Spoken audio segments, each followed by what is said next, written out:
ये part 7 of partnership fundamental समझेंगे। Partnership की जर्नल एंट्री क्या होती है, आइए देखते हैं। देखो पार्टनरशिप में जर्नल एंट्री क्या होती है। सबसे पहले जो भी मेरा प्रॉफिट एंड लॉस अकाउंट का जो भी मेरा बैलेंस होता है, it will be transfer to the profit and loss appropriation account. फिर मैं क्या करूंगा, सारे पार्टनर्स के खर्चे करूंगा। पार्टनर्स को अगर इंटरेस्ट ऑन कैपिटल देता हूं तो इंटरेस्ट ऑन कैपिटल पार्टनरशिप के लिए खर्चा खर्चा क्या होता है, डेबिट होता है। तो इंटरेस्ट ऑन कैपिटल और पार्टनर्स को मैं दे दूंगा, बिकॉज अल्टीमेटली क्या है, मेरे लिए लाइबिलिटी है या फिर कैपिटल मेरी बढ़ रही है तो वो क्रेडिट हो जाएगा।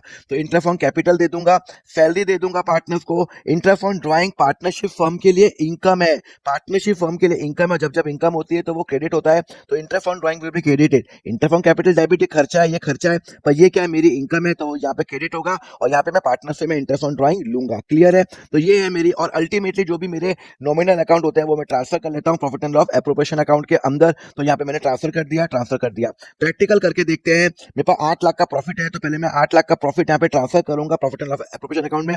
Profit and loss account debit to profit and loss appropriation account. उसके बाद मैं इंटरेस्ट ऑन कैपिटल दूंगा 10%, 20,000 और 30,000, 20,000 30,000 50,000 रुपए मेरे लिए खर्चा है। मेरे लिए क्या है, इंटरेस्ट क्या है, मेरे लिए खर्चा है। और जो जो मेरा खर्चा होता है वो क्या होता है, डेबिट होता है। तो इंटरेस्ट ऑन कैपिटल डेबिट, और अल्टीमेटली मैं पार्टनर्स को ये दे दूंगा। फिर मेरा सैलरी दूंगा 40,000 50,000 रुपए, तो 90,000 रुपए मैं सैलरी दूंगा, मेरे लिए खर्चा है। पार्टनरशिप फर्म के लिए खर्चा है, पार्टनर्स को दे दूंगा। अल्टीमेटली इंटरेस्ट और ये it will be transfer to the profit and loss appropriation account, because ये पार्टनर्स के रिलेटेड खर्चे हैं। और जो भी मेरा प्रॉफिट बच जाएगा, मेरा 6,60,000 बचा, कुछ नहीं लिखा हुआ, तो मैं क्या करूंगा, इक्वली डिवाइड करूंगा 1:1। अगर क्वेश्चन में लिखा हुआ है कि जो रेशियो में, तो मैं वो करूंगा। तो ध्यान रखना, प्रॉफिट एंड एप्रोप्रिएशन अकाउंट में हमेशा पार्टनर्स के ही खर्चे आते हैं। अब हम नेक्स्ट लेक्चर में जानेंगे ये इंटरेस्ट ऑन पार्टनर्स का, जो पार्टनर लोन का क्या ट्रीटमेंट होगा, उसके लिए फॉलो करो अकाउंट फंडा।